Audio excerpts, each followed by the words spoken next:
মজার একটা ঘটনা খেয়াল করে শুনবেন। কাবা ঘরের পুনর্নির্মাণ হবে। কাবা ঘরের 4টা কর্নারের একটা কর্নার আছে আর রুকনুল হাজারিল আসওয়াদ, যেখানে হাজরা আসওয়াদ পাথর থাকে, ওইটাকে সরানো হয়ে এখন কাবা ঘরের নির্মাণ শেষ। ওই হাজরা আসওয়াদ পাথর নিয়ে এটার কর্নারের মধ্যে সেট করা হবে। কিন্তু কে রাখবে? কারণ হাজরা আসওয়াদ তো যেন তেন পাথর নয়। মক্কার 4 নেতা বলে এই সম্মান আমরা হাতছাড়া করতে চাই না। কেউ এই পাথরে হাত দিতে পারবে না, কেউ মীমাংসায় যেতে পারে না। এক মুরব্বী বলে, থাক আজকের জন্য এখানেই, সবার মুলতবি, আগামী দিনে এই মসজিদুল হারামের দরজা দিয়ে প্রথম যে ঢুকবে সে সিদ্ধান্ত দিবে। আল্লাহর মেহেরবানি এর পরের দিন এই পথ দিয়ে ছুটে এসেছে বিশ্বনবী মুহাম্মদ। সবাই বিশ্বনবীকে বললেন এই ঘটনা, কেউ তো পাথর ছাড়তে চায় না। আল্লাহর হাবিব সাল্লাল্লাহু আলাইহি ওয়াসাল্লাম বললেন, যাই একটা কাপড় নিয়ে আসো, আমি এখনই সলিউশন করে দিচ্ছি। কাপড় নিয়ে আসা হলো। বিশ্বনবী বললেন, কই পাথর? সবাই বলল এই পাথর। আল্লাহর হাবিব সাল্লাল্লাহু আলাইহি ওয়াসাল্লাম মোবারক হাত দিয়ে পাথরটা তুললেন। 4 নেতারে বললেন, ও 4 নেতা, কাপড়ের 4 কর্নারে তোমরা ধরো। 4 নেতা কাপড়ের 4 কর্নারের মধ্যে ধরলো।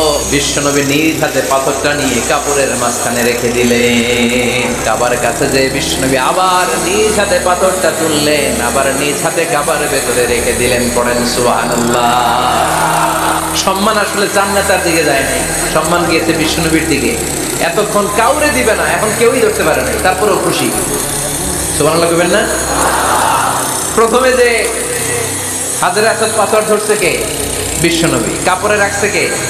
বিশ্বনবী। আবার কাপড় থেকে উঠিয়ে হাজরা আসওয়াদের পাথরটারে কাবার ভেতরে ঢুকাইছে কে? সুবহানাল্লাহ কইবেন না? সব সম্মান গেল বিশ্বনবীর হাতে, সব স্টেটাস গেল বিশ্বনবীর হাতে। 4 নেতা কাপড়ের কিনারা ধইরাই খুশি। এইটাই বলে নেতৃত্বের গুণাবলী। চিল্লায় বলো ঠিক কিনা?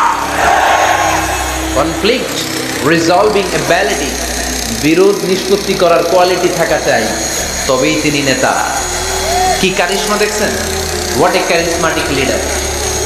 এতক্ষণ রক্তের বন্যা বইয়ে দিবে, কাউরে দিবে না পাথর। এখন কেউই ধরতে পারে নাই, কিন্তু স্লোগান দিতেছে জিন্দাবাদ। আসরা নাই? নেতা হইলে এরকম নেতা হইতে হবে। মদিনাতে আউস আর খাজরাজ গোত্রের যুদ্ধ 120 বছরে। কয় বছর? কেউ থামাতে পারে না, রক্তক্ষয়ী যুদ্ধ। আল্লাহর হাবিব সাল্লাল্লাহু আলাইহি ওয়াসাল্লাম মক্কা থেকে মদিনায় এসে 7 দিনের ব্যবধানে 120 বছরের যুদ্ধ থামাইয়ে দিলেন। এতদিনে এই গোত্রের লোকের সাথে এই গোত্রের কোনো বিয়ে নাই, এই গোত্রের লোকের সাথে এই গোত্রের কোনো অর্থনৈতিক লেনদেন নাই। বিশ্বনবী যখন আউস খাজরাজের যুদ্ধ থামিয়ে দিলেন, মদিনাতে আনন্দের ধুম পড়ে গেল,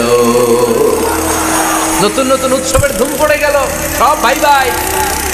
নেতা হইলে এরকম নেতা হইতো, কোনো মারামারি থাকতে পারবে না সমাজে। চিল্লা এখন ঠিক কিনা?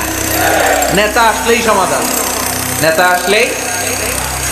সহিহ বুখারীতে একটা কিতাব আছে, কিতাবুস সুলহ, মীমাংসার অধ্যায়। একটা বাব আছে, বাবু কওলিল ইমামি লিআসহাবিহি ইযহাবু বিনা নুসলিহ বাইনাহুম। ইমাম সাহেবের এই কথা যে আমাদেরকে নিয়ে চলো, আমরা মিলাই দেব। এটা আল্লাহ রাসূল সাল্লাল্লাহু আলাইহি ওয়াসাল্লামের একটা বিখ্যাত ডায়ালগ। ডায়ালগটা কি খেয়াল করে শুনেন। যুদ্ধ, মারামারি আর ঝগড়া শুনলেই আল্লাহ রাসূল সাল্লাল্লাহু আলাইহি ওয়াসাল্লাম বলতেন, ইযহাবু বিনা নুসলিহ বাইনাহুম। আরে আমরা আমগরে নিয়ে যাও না, আমরা মিলাই দেব। সুবহানাল্লাহ পড়ে।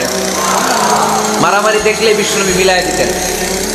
আল্লাহর হাবিব সাল্লাল্লাহু আলাইহি ওয়াসাল্লাম বলতেন, আলা উখবিরুকুম বিআফদালি দারাজাতিন মিনাস সালাতি ওয়াস সিয়ামি ওয়ান নুসুক। রোজা, নামাজ, সালাতের চেয়ে বড় একটা সওয়াবের কাজ আছে, ওটা কি আমি তোমাদের বলবো না? সাহাবারা বললেন, সেটা আবার কি? বিশ্বনবী বললেন, ইসলাহু যাতিল বাইন। দুইজন ঝগড়া করতেছে, তুমি ঝগড়া না লাগায় দিয়ে মিলাই দিবা, এর চেয়ে ভালো কাজ হয় না। জোরে কোন ঠিক কিনা? সবচেয়ে শ্রেষ্ঠ কাজ আপনি থামায় দিবেন, মিলাই দিবেন।